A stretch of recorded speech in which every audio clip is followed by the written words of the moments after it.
제가 어렸을 때 읽은 동화 중에서 가장 저를 혼란스럽게 만든 동화가 잠자는 수수의 공주입니다. 어떻게 애를 낳는데 어떻게 초대를 잘못해서 저주를 받아가지고 밀레 출려서 100년을 자고 있는데 멋진 왕자가 와서 뽀뽀를 했더니 깨어났더라. 그래서 그게 어쨌단 말이에요.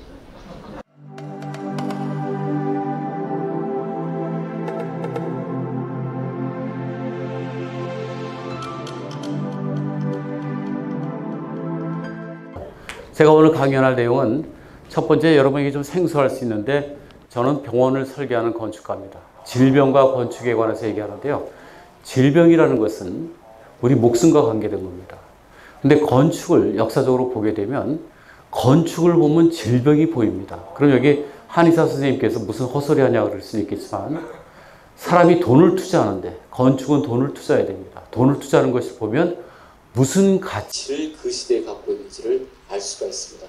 먼저 그리스 시대 보겠습니다. 그리스에 그때는 아픈 사람이 신전을 갔습니다. 왜 신전을 갔냐면 이것은 죽음의 문제, 또 병의 문제는 초자연적인 현상으로 생각하기 때문입니다. 아스클레피우스라고 하는 신을 모셨는데 그분이 아폴로의 아들쯤 되는 모양입니다. 그 신전을 치유의 신전이라고 하는데 그 신전에 들어갈 때 앞에 문에 글이 써 있습니다. 뭐라고 써 있냐면 죽음의 신은 이걸 따라 들어올 수가 없다. 환자 입장에서 신전에 들어가는데 죽음이 따라 들어올 수 없다는 말 하나만 가지고도 굉장히 큰 위로를 얻었을 것으로 생각이 됩니다. 지금 남아있는 페르가몬에 남아있었는데 재밌게도 여기 신전에 가보면 극장이 있고 도서관이 있고 산책로가 있고 또 지하 치유 터널이 있습니다. 지하 치유 터널을 지나갈 때 위에 조그만 구멍이 있는데 구멍에 의사 선생님들이 뭐라고 하냐면 너는 죽지 않는다. 너는 반드시 회복될 수 있다라고 말을 했다고 합니다. 그리고 여기에 극장이 있는데요. 극장이 참 재미있습니다. 극장을 조금 이따 설명드리고 도서관이 있는데 옛날 사람들을 뭐라고 부르냐면 영혼의 치유소라고 불렀습니다. 책을 읽는 기쁨이 사람을 치료한다. 그 다음에 여기 산책로가 있는데 히포크라테스가 인간에게 가장 좋은 도움이 되는 의료 치료법은 바로 걷는 것이다라는 유명한 말을 남겼습니다. 여기 소극장이 있는데 소극장에서 연극이나 음악회들을 하고 그때 그리스 사람들이 희극이 있고 비극이 있었습니다. 비극을 들을 때 펑펑 우는 그 카타르시스가 사람을 낳는다고 생각했고 희극에 너무 재밌어가지고 박수치고 배꼽 잡고 웃는 그것이 사람이 낳는다고 생각했습니다. 그리스 사람들이 생각하는 중요한 포인트는 뭐냐면 질병이라는 것은 몸의 문제도 있지만 마음과도 굉장히 깊은 마음이 있기 때문에 이 마음을 치료해주면 질병이 낫는다라고 생각했습니다. 지금도 일본의 책에 하나 나왔는데 환경이 마음을 만들고 마음이 건강을 만든다는 책이 있습니다. 자, 그러다 중세가 됐습니다. 여기 파나인데요. 옛날 중세 그리는 파나인데 예수님이 베데스다 연못이라는 곳에 지나가면서 38년 된 병자를 만납니다. 그 병자한테 내가 낫고자 하느냐 하면서 병을 고쳐주시면서 요한복음 5장에 다음과 같은 글이 실려 있습니다. 보라 내가 나았으니 더 심한 것이 생기지 않도록 다시는 죄를 짓지 마라. 그때 사람들이 1000년 동안 중세 1000년 동안 질병의 원인이 죄라고 생각했습니다. 그래 먼저 죄의 문제를 해결하기 위해서 지금같이 질병의 건물을 지었는데 1600년대 독일의 요세프 프루텐바흐라는 사람이 설계한 이 병원의 모습 이름을 오텔 듀라고 붙였는데 오텔은 프랑스 말로 숙박소고 듀는 하나님이라 뜻입니다. God, 하나님의 숙박소. 제일 중요한 것은 뭐냐면 가운데 예수 그리스도의 십자가가 있고 이 십자가에 여기 병상들이 보이는데요. 이 병상에서 십자가를 바라보면서 예수님이 전 인류의 죄를 위해서 십자가에 돌아가셨기 때문에 그걸 믿음에 의해서 먼저 죄가 용서받고 죄가 용서받으면 병이 낫는다고 생각을 했습니다. 그래서 그때 남아있는 시설들이 지금 여기 본느라고 하는 프랑스 본느에 굉장히 유명한 포도주 공장이 있습니다. 저는 본느에 갔을 때 포도주가 있다는 것도 모르고 그날 거기 가서 레스토랑 가서 맥주를 시켰더니 그 사람이 굉장히 우습게 쳐다봤는데요. 여기 뭐라고 쓰인 들어간 입구에 Here is the house of God. 여기는 하나님의 집이고 Door to heaven. 천국으로 가는 문이다. 많은 분이 돌아가셨으라고 생각이 됩니다. 그렇지만 이 베델이라는 곳에 나와 있는 야고비한 고백입니다. 여기 돌아가신 분들이 저는 치료는 받지 못했지만 치유는 받았을 것으로 확실합니다. 내가 죽으면 Door to heaven. 나는 하나님께로 간다. 라고 생각을 한 것이죠. 지금도 여기 남아있는 것에 여기에 몽쉘 미셸이라고 프랑스 북쪽에 가면 굉장히 아름다운 여기 클로이스터라고 하는 조그만 공간이 있습니다. 이 공간을 만드는 것은 중세 사람들이 고안해낸 것입니다. 영혼을 위한 공간을 만든 겁니다. 성경에 하나님은 사랑이시라고 하나님은 빛이시라고 하나님은 생명이라고 그랬는데 여기 밑에 글을 보시게 되면 영혼이 아픈 것을 치유하는 공간으로 중세 사람들이 만든 멋있는 공간들이 있습니다. 여러분들이 아마 스페인이나 아마 프랑스나 또 포르투갈 그런 데 가보면 거기마다 수도원이 있는데 수도원이 클로이스터라는 공간이 있습니다. 자, 그러다가 근대에 오면서 사람들이 죄 때문에 죽는 것이 아니라 처음에는 어떻게 생각했냐면 눈에 보이지 않는 나쁜 공기가 사람을 죽인다고 생각을 했습니다. 그래서 사람 나쁜 공기를 해결하기 위해서 먼저 지금까지는 교회당 옆에다 건물을 지었는데 그것이 아니라 공기가 맑은 곳에 건물을 짓게 됐고 공기가 맑은 곳에 신선한 공기를 어떻게 건물 안에 집어넣을 것인가 하는 것이 굉장히 중요한 설계의 조건이었습니다. 건축가들이 설계한 건 나쁜 공기를 없애기 위해서 신선한 공기를 집어넣기 위해서 건물을 만들었다는 것이죠. 제가 초기에 말씀드렸습니다. 사람이 투자하는 곳에 그 시대에 세계관이 있다, 가치가 있다고 말씀드렸는데 얼마나 중요한 가치를 갖고 있는지 보여주는 예가 되겠습니다. 그러다 근대가 됐습니다. 근대가 돼서 건물이 점점 컴팩트해집니다. 여기 옆에 있는 건물 평면으로 보시게 되면 복도에 빛이 하나 들어오지 않습니다. 근대 사람들이 생각한 질병의 원인은 육체의 문제라고 생각했습니다. 내가 심장이 나쁘면 심장을 교체하면 되고 내 심장이 막히면 스텐트 수술을 통해서 그것을 풀어내면 되는 것처럼 건물을 지을 때 뭐 극단적인 되겠지만 육체의 문제를 가지고 생각을 했고 수술실 같은 거 보면 수술실에서 느끼는 것은 뭐냐면 사람을 치료하는 공장과 같은 느낌을 여러분이 볼 수가 있겠습니다. 그러다 21세가 됐습니다. 피로사라는 책 여러분 많이 읽어보셨으리라고 생각했는데 한병철 분이 쓴 책입니다. 철학자죠. 그분의 책을 여러분 보면 다음과 같은 말이 쓰여 있습니다. 시대마다 그 시대에 고유한 질병이 있었다. 그런데 21세기 질병은 굉장히 독특하다. 박테리아나 바이러스, 지금 뭐 코로나 바이러스가 있긴 하지만 21세기를 주도하는 굉장히 독특한 특징이 지금까지 인류 이 시대까지 그런 적이 없었다.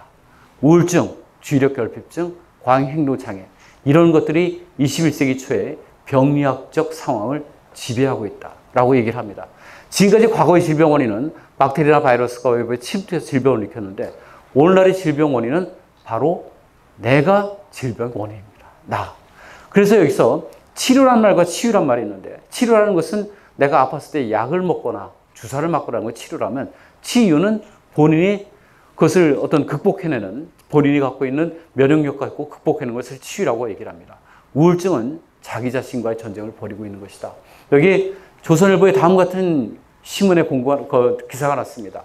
성인 535만 명, 11세부터 18세 빼고 성인만 535만 명이 심한 굉장히 고위험증의 그 우울증을 앓고 있다라고 써 있습니다.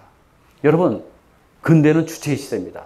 나는 생각한다. 코로나는 존재한다는 그 말에 근대는 인간을 해석하고 있습니다. 그러나 우리 사회는 뭔지 모르지만 크게 병든 사회인데 여기 우울증을 갖고 있는 사람들 한 사람 한 사람이 개인의 문제가 아니라 이 사회와 이 시대가 사람들을 우울적으로 몰고 간다고 생각한다면 이것은 절대로 개인의 문제가 아니라고 생각을 합니다.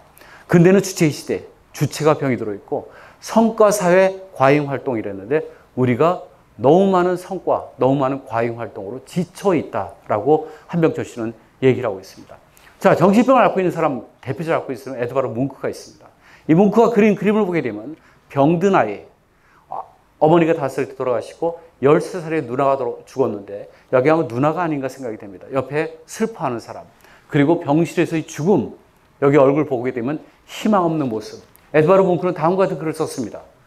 나의 삶은 죽음과 함께한다. 여동생, 어머니, 할머니, 아버지 그들은 죽고 또 그들은 스스로 죽었고 모든 것이 그리 끝났다. 왜 사는 것인가? 그 심각한 문제를 토론하면서 바로 뭉크는 1800년대 중반에 태어나서 1900년대 중반에 돌아가셨습니다. 그때는 바로 1000년 전의 중세의 오테일 뒤에 비교했을 때는 상당히 높은 치료의 수준을 갖고 있었음에도 불구하고 치료는 받았지만 치유는 전혀 받지 못한 모습을 우리가 볼 수가 있습니다. 뭉크가 그린 결정적인 그림, 절규입니다. 절망에 빠진 실전. 여기 김은진 교수님 계시지만 그 책에 보면 명화를 보면 그 명화에는 그 시대의 세계관이 담겨져 있다라고 말씀하셨습니다. 자, 여러분 이것을 보게 되면 저는 개인의 문제가 아니라 근대의 절규라고 저는 이름을 붙이고 싶습니다. 또 뭉크는 자화성을 그렸는데 이 자화성의 모습을 보면 전형적인 희망 없음. 1세부터 18세 우리나라 청년의 사망률이 그 자살률이 전 세계 몇 년 동안 1위를 했죠. 그 이유는 딱 하나밖에 없어요. 희망 없음, 이생망. 이번 생은 망친 거다. 희망이 없다라고 얘기를 합니다. 자, 여러분 이것을 보게 되면 어떤 생각이 드냐면 이것은 개인의 절망이 아니라 근대가 만든 절망이다라고 저는 해석합니다. 대표적인 예로 백세의 철학자 김영석 씨가 그리스도인에게 왜 인문학이 필요한지 다음과 같은 글이 있습니다. 키에로 케고리라는 분이 쓴 그 죽음에 이르는 병을 다음과 같이 설명합니다. 죽음에 이르는 병을 자각한다는 것은 우주적인 무한과 허무 앞에서 스스로 어떻게 할 수 없는 불안과 절망에 처한다는 것이다. 절망과 비참에 대한 자각이 곧 내면에서 오는 깊은 근대인들이 절망이다라고 얘기를 합니다. 자, 이게 뭉크했던 절망은 어떻게 보면 근대의 절규이고 그 절규는 우리의 절규라고 저는 생각할 수 있다고 봅니다. 그러면서 병원 고치기 완전히 바뀝니다. 지금 병원에 가면 미술관들이 왔어요. 왜 생뚱맞게 미술관이 들어오지? 분당 서울대병원 미술관, 아산병원 미술관, 이런 미술관들이 미술품들이 과감하게 들어옵니다. 미술품 하나에 얼마입니까? 굉장히 비쌉니다. 왜 투자합니까? 이 시대가 그걸 요구하기 때문에 경제적으로 투자한다는 것입니다. 자, 여기 그럼 미술이란 무엇인가? 여기 예술이라는 것은 밑에 글자 하얀 글자로 보이게 되면 오원식이라는 분이 이런 말을 썼습니다. 예술의 출발점은 어디냐면 내가 원시인들이 보이지 않는 초월적 세계를 갖다 접속해서 그 접속한 힘으로 질병을 낫게 하려고 노력을 했는데 그때 부르는 것이 노래였고 그때 했던 것이 춤이었고 그 댄스였고 그때 했던 것이 화장이었고 그때 했던 것이 주변에 있는 장식이 바로 예술의 출발점이다라고 얘기를 합니다. 서울대학교 배철영 교수님은 다음과 같은 글을 썼습니다. 예술의 영어의 아트의 원래 의미는 우주의 원칙에 맞춰 연결하다. 우주와 연결하려는 것이 아트의 어원이다라고 얘기를 합니다. 인류가 예술을 하는 순간에 우주와 연결하기 위해서 예술을 하는 순간에 동물과 다르게 초자연적인 세계를 저기하는 영적 존재로 태어났다라고 얘기합니다. 인간이 예술한 이유는 바로 인간이 초월적 세계에 대해서 인식하고 그것과 연결하려고 하는 인간이 갖고 있는 기본적인 태도 때문에 시작했다고 얘기를 하는 것입니다. 예술은 우주와 연결하는 가교 역할을 한다. 우리 시대에 예술이 필요한 이유가 초월적 세계를 갖다 인간이 갈망하는 그 안에 있는 깊은 갈망이 예술로부터 표현되기 때문이라고 저는 생각합니다. 자, 질병의 원인을 보겠습니다. 마음의 문제, 원죄, 영혼의 문제, 병원균, 나쁜 공기의 문제, 몸의 문제, 그리고 내 영혼의 문제로 변해가고 있다는 것을 우리는 건축을 통해 볼 수가 있습니다. 질병의 패러다임이 바뀌고 있는 시대에 우리가 살고 있습니다. 우리 시대는 무언가를 크게 상실하고 있는 시대입니다. 자, 두 번째 건축 인문학 얘기, Being and Form. 좀 약간 여러분에게 따분할 수 있는데요. 존재와 형태. 제목은 참 멋있습니다. 여기 신문에 뭐 크게 났는데 중앙일보에 명품 건축이 영혼을 불러내다.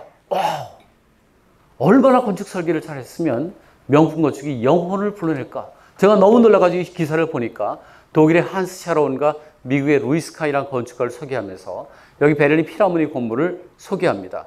공간 자체가 거대한 악기. 자, 제가 베를린 공대에서 공부를 했습니다. 그래서 베를린 피라모니 건물을 조금 압니다.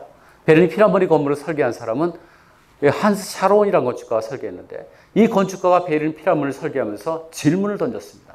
음악당이란 무엇인가? 굉장히 근본적인 질문을 던진 겁니다.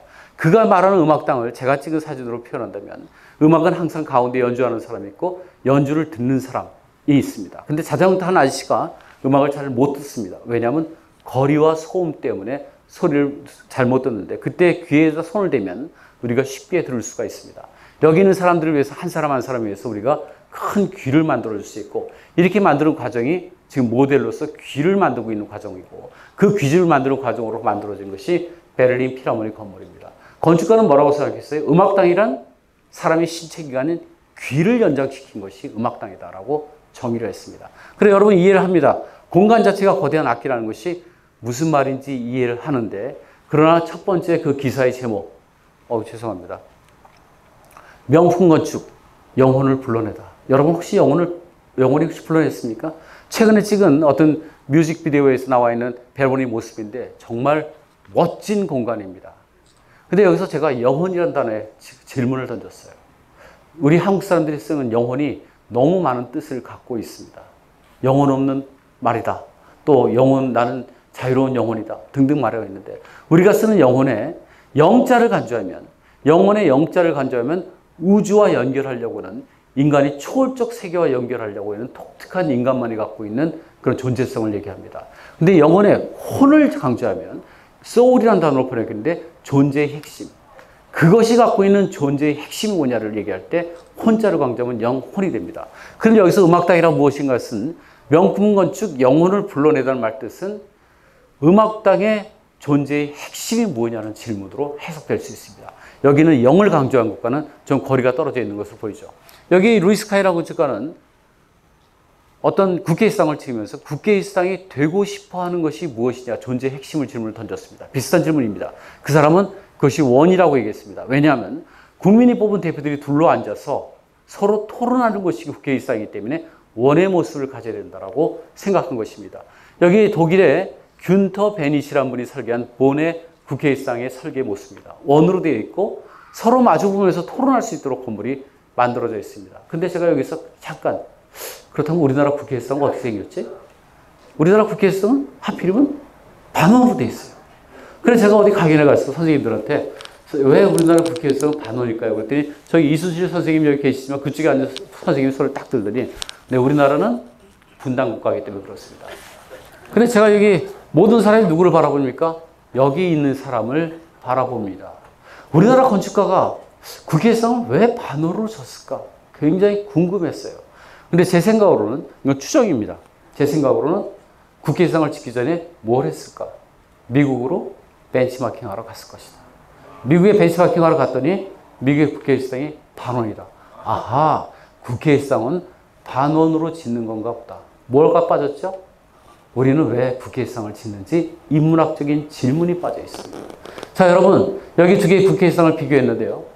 이 국회의상 중에서 독일의 국회의상과 한국의 국회의상 중에서 여러분들이 생각하는 것이 어느 쪽이 더 민주적으로 평등해 보이고 어느 쪽이 더 권력 중심적으로 보이십니까? 자, 여기 스티브 잡스가 그런 말을 했습니다. 디자인이라고 하는 것은 영혼을 만들어주는 것이다. 미술관의 명언이 무엇이고 도서관의 명언이 무엇이고 국회의상의 영혼이 무엇인지 영혼을 만들어주는 작업이 바로 디자인이다 라고 스티브 잡스가 얘기했습니다. 여기 산업화 사회와 선진화 사회 모델이 있습니다. 산업화 사회의 중요한 단어는 벤치마킹입니다. 벤치마킹을 한국말로 번역하면 조금 기분이 거시기해요. 왜냐하면 짝퉁, 베끼기, 남의 거 베끼는 겁니다. 명품이라는 것은 지금까지 한 번도 그런 게 없는 것을 자기가 만들어낸 생각, 그 창의성에 의해서 만들어진 것이 명품입니다. 여러분 요즘에 이런 걸 fast follower, first mover 등으로 쓰고 있습니다만 하나는 표절, 과거를 따라하는 거고 하나는 미래를 열어가는 것이 큰 차이점입니다. 지금 여러분 여기에 과거, 현재, 미래의 그림표가 있는데 여기 점들이 찍혀 있습니다. 이 점들을 여러분 지식이라고 생각해 봅시다. 모든 점이 지식인데 과거 선사시대는 지식이 별로 없지만 오늘날은 지식이 어마어마하게 많습니다. 모든 지식이 갖고 있는 특징이 딱 하나 있습니다. 공통된 특징. 모든 지식이 갖고 있는 공통된 특징이 뭡니까? 다 과거에 섞여 있다는 겁니다. 누군가 과거에 만든 지식이고 미래의 지식은 생성해내지 않으면 그 지식은 존재하지가 않습니다. 자, 그럼 우리가 어렸을 때 공부를 어떻게 했습니까? 화살표를 잘 봐야 됩니다. 여기 앉아가지고 심각하게 앉아서 공부를 어떻게 합니까? 화살표가 모든 지식을 머릿속에 집어넣는 공부를 산업화 사회를 했습니다. 그러나 선진화 사회에서는 모든 지식의 출발은 어디냐면 내 머릿속으로부터 생성해 나가는 것이 지식의 출발입니다. 여기 시몬 페레스라는 분이 있는데 이스라엘 총리였는데 그분이 기억의 반대말은 무엇인가 유명한 질문을 던졌습니다. 기억의 반대말을 그는 망각이라고 얘기하지 않고 상상력이라고 얘기했습니다. 기억은 과거지향적입니다. 상상력은 미래지향적입니다. 자, 여기 제가 생성이라는 단어를 썼는데 우리가 교육하는데 가장 중요한 것은 생성해내는 사람이 있고 과거를 기억해내는 사람 두 가지밖에 없습니다. 내가 인생을 살면서 수많은 지식을 갖고 있는데 그 지식에 내가 알고 있는 것이고 내 생각이라고 생각하지만 그것은 많은 메뉴 중에 하나를 선택한 것밖에 없을 수도 있다는 것입니다. 그럼 우리 과거의 지식이 필요 없을까요? 저는 그렇게 생각하지 않습니다. 인문학은 우리에게 항상 정신적 영감을 줍니다. 새로운 생각을 말 수 있도록 인문학은 어마어마한 힘을 주고 있는 걸 볼 수 있습니다. 여기 외국 교사가, 외국의 박사가 한국에 와서 어린아이들을 오래 가르치면서 한 말이 있습니다. 신문에 뭐냐면 소설을 읽을 때, 가령 고전소설을 읽을 때 절대로 물어봐야 되는 것이 안 되는 게 그 소설의 주제가 무엇인지를 물어보지 마라. 그 주제를 파악하는 것은 벤치마킹 능력이다. 뭘 가르치냐면 이 소설에 어떤 메시지가 너에게 의미가 있는가, 그 이유는 무엇인가 생각을 끄집어내야 된다. 끊임없이 생각을 생성하도록 노력해야 된다는 것이 교육의 목표입니다. 한 예를 들어 보겠습니다. 여기 한국 교육은 움직이는 인형을 만들어내고 있다. 그렇게 그는 표현했는데, 여기 저는 모르는 분입니다. 정현이라는 조각가가 있는데 그분 작품을 전시하러 구경하러 몇 번은 가봤습니다. 근데 그분이 프랑스에 여행을 갔는데, 아마 이분이 제가 보기엔 홍익대 미대 교수라고 알고 있는데요. 프랑스에 공부하러 갔는데 한국에서 배웠던 것을 다 버려야 된다. 그러면서 뭐라고 했냐면, 미술학교에서 배우는 것은 자신이 지닌 것을 끌어내 풀어갈 수 있는 사유하는 방법을 가리키는 것이, 내 생각하는 방법을 배우는 것이 예술이었다. 제가 1984년에 독일 유학 가서 첫 학기에 느꼈던 것이 바로 이 내용이었습니다. 나는 아는 게 하나도 없다. 선생님한테 들은 것밖에 아는 게 없다는 충격적인 사실을 경험했습니다. 여기 영국에 있는 디자이너가 다음과 같습니다. 디자인은 예쁘게 만드는 것이 아닙니다. 새롭게 만드는 방법인데, 저기 조그만 박스에 자신만의 스타일로 소통하는 방법, 내 스타일로 소통하는 방법, 똑같은 얘기죠. 그러면서 이분이 얘기하는 게, 그렇다면 우리가 자신만의 스타일을 어떻게 만들 것인가라는 생성이라고 하는 출발점은 나라고 하는 것을 볼 수가 있습니다. 한 예를 들어보겠습니다. 여기 전국에 있는 대학교의 대문 사진입니다. 전국의 대학교 대문 사진이 디자인이 다 다르지만 똑같습니다. 뭐가 똑같아요? 엔트런스. 여기는 대학이고 여기는 사회, 경계를 만드는 것이 바로 이 영혼이었습니다. 근데 우리 한양대학교 에리카 캠퍼스 설계한 우경국이라는 건축가는 정문이란 무엇인가 하는 질문을 던졌고, 정문의 정의는 어떻게 내렸냐면, 정문이란 대학과 사회가 소통하는 장소다. 경계가 아니다. 그래, 하나는 전시장을 만들고 하나는 공연장을 만들어서 대학에서 공연하면 사람들이 와서 보고 듣고 만질 수 있도록 건물을 설계했습니다. 그렇게 만든 건물이 바로 유일하게 한양대학교 에리카 캠퍼스만 있는 바로 아고라라는 건물을 만들었습니다. 정문이란, 디자인이란 새롭게 생각하는 방법이다. 자, 여러분, 제가 어렸을 때 읽은 동화 중에서 가장 저를 혼란스럽게 만든 동화가 잠자는 숲속의 공주입니다. 어떻게 애를 낳는데 어떻게 초대를 잘못해서 저주를 받아가지고 밀레 찔려서 100년을 자고 있는데 멋진 왕자가 와서 뽀뽀를 했더니 깨어났더라. 그래서 그게 어쨌든 말이에요. 저한테는 정말 이해도 되지 못하는 동화였습니다. 근데 나이가 들면서 제가 스스로 이것을 의미를 부여했습니다. 잠자는 숲속의 이 잠자는 숲속의 공주가 바로 내가 아닌가. 기존이 정답이라고 하는 부모한테, 교수님한테, 학교에서 배운 모든 지식들에서 나는 깊은 잠을 자고 있는데, 누군가 나의 근본적인 질문을 던져가지고 물어봤을 때 흔들리고 있는 내 모습을 보면서 인문학 질문, 이걸 통해서 잠을 깬다라고 생각합니다. 많은 얘기를 하는 게 있죠. 당신은 지금 생각 다 하고 있다. 당신이 생각하는 것은 당신 생각이 아니다. 생각 다 하고 있을 뿐이다. 그것을 벗어나는 것은 인문학밖에 없다. 우리가 공부를 열심히 해서 달달 배우는 것은 또 다른 고정관념을 우리 속에서 만들어 놓고 거기에 스스로를 가두어 놓는 것이다 라고 얘기를 합니다. 자, 여러분, 여기 암기하는 방법과 질문하는 방법이 있는데, 한양대학교 전 총장이신 김종양 총장께서 무슨 얘기를 하냐면, 교육이라는 학생들에게 지식을 묻는 것이 아닙니다. 교육이라는 학생들이 질문하도록 만드는 것입니다 라고 얘기를 했습니다. 질문이란 본질에 대해 근본적으로 의문을 갖고 있는 인문학적인 생각을 갖는 것을 본질이라고 얘기합니다. 제가 이게 질문이 하나 있었습니다. 제 인생에 영혼을 치유하는 공간을 만들 수 있을까? 매일 만들 수 없어요. 20년 동안 제가 고민한 것을 책을 썼습니다.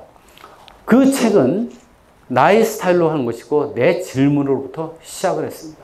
질문이 없는, 근본적인 질문이 없으면 새로운 것을 쓸 수가 없습니다. 근본적인 질문을 가질 때 관심이 있고, 관심이 의식을 만들고, 의식이 창조를 만듭니다. 자, 건축 얘기 이제 몇 장 안 남았습니다. 바로 끝내드리겠습니다. 흐름의 장입니다. 여러분, 제가 문숙이라는 분 혹시 아시는지 모르겠는데, 문숙이라는 분이 옛날 어렸을 때 제가 중학교 다닐 때 짝사랑했던 여자쯤 되는 것처럼 예쁜 여자인데요. 우리 집사람이 여기 앉아있는데 죄송합니다. 문숙이 하루는 영화 배우였는데, 그것이 누구랑 동거 생활했어요? 영화 감독과 동거 생활했습니다. 근데 영화 감독이 유부남이었어요. 잘 살아줬으면 좋겠는데 그 감독이 몸이 안 좋아서 빨리 죽었어요.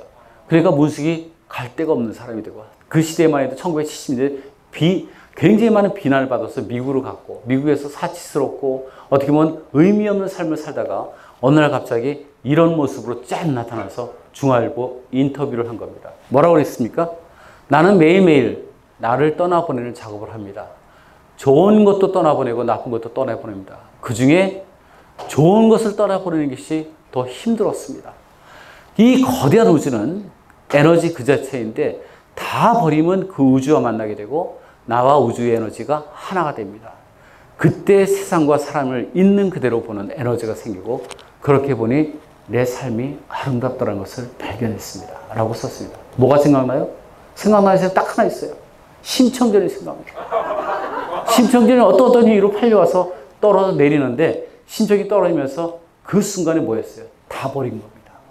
다 버렸는데 뭘 만났어요? 용왕을 만났다고 했지만 다 버리면 우주와 만나게 된다. 그때 나와 우주의 에너지가 하나가 된다. 그때 세상이 다 아름답더라. 연꽃으로 나와서 신봉사, 육체의 눈이 가린 것이 아니라 마음의 도를 트기 위해서 그렇게 갈망했던 아버지를 득도하게 만들어주는 것으로 우리는 이해할 수가 있겠습니다. 자, 여러분, 이우환 씨가 어떤 책을 썼냐면 만남을 찾아서라는 책을 썼습니다. 그 책에 보면 처음에 이런 말이 나옵니다. 비가 오는 날 흙바닥이 있어요. 흙 물구덩이가 생기겠죠. 물구덩이를 지나가면서 자기 물구덩이를 찾습니다. 그리고 마지막으로 이 물구덩이는 내 물구덩이다 결정하는 것을, 그걸 찾는 것을 만남을 찾아서 책에 나옵니다. 자신이 맞는 돌, 이 우한 씨는 그런 말합니다. 돌의 역사가 얼마나 긴지는 초신성에서 어느 설이 폭발해가지고 그것이 뭉쳐져가지고 지구가 만들 때 들어온 지구보다 나이가 훨씬 많은 그것이 돌이다. 이 신성한 돌을 만나서 전시를 합니다. 그러면서 뭐라고 썼냐면 책에 근대, 우리가 살고 있는 근대는 우리가 만든 의식 속에 인간을 가두어 놓고 있다. 우리가 만든 세계 속에 그 사고 안에 인간이 만든 세계, 인간의 방식으로 해석한 세계로부터 우리가 벗어나야 된다라고 얘기를 합니다. 여러분, 여기 레오나르도 다빈치가 그린 인간의 표준입니다. 인간의 만물의 척도.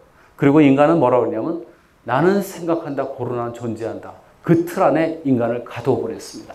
어떻게 보면 근대의 세상은 결국 인간을 이성이라고 하는 또 다른 세계 안에 고립시켜 놓았고 근대란 인간이 만든, 인간이 해석한 세계 속에 우리를 가두어 놓았다는 얘기가 됩니다. 여러분, 우리는 중세를 암흑시대라고 얘기합니다. 근데 어떻게 보면 우리만큼 더 암흑시대가 없다고 생각합니다. 수많은 사람이 우울증 걸리고 수많은 사람이 자살하고 그렇다면 이 사회는 뭔가 큰 오류가 있는데 그것이 바로 인간이 만든 세계 속에 인간을 가두어 놓은 영혼을 상실한 시대라고 생각합니다. 자, 제가 마지막 슬라이드입니다. The Best for a Better World, 한양대학교 권학인 연입니다. 사랑의 실천을 요즘에 그렇게 씁니다. 더 좋은 세계를 만드는 최선. 여러분들 여기 앉아서 고민하고 여러분들이 책 쓰고 하는 것은 더 좋은 세상을 만들기 위해서 있는 것입니다. 저는 분명히 확실합니다. 우리 시대는 영혼의 영이 강조된, 영혼이 탄식하는 시대이고 우리 시대는 혼이 강조된 자신만의 스타일을 찾아야 되는 귀중한 시대이고 그렇기 때문에 저는 우리 시대를 영과 혼의 시대라고 얘기를 합니다. AI 시대에, 우리가 AI 시대에 인간이 가져야 되는 것은 가장 인간만이 갖고 있는 영과 그리고 인간 나만이 갖고 있는 혼을 찾아야 되는 시대라고 생각되고 그리고 제가 몸과 마음을 치유하는 공간이라는 책을 20년 만에 제가 고민한 것을 제가 질문을 20년 전에 질문드린 것을 이 책을 썼습니다. 이 책을 쓰면서 팔리기를 원하지 않아요. 저는 뭐라고 하고 있습니까? 제가 쓴 것에 대한 너무 기쁩니다. 나의 스타일로 내 방식대로 내가 한 세계를 만들었다라고 생각해서 너무 기쁩니다. 마치겠습니다. 감사합니다.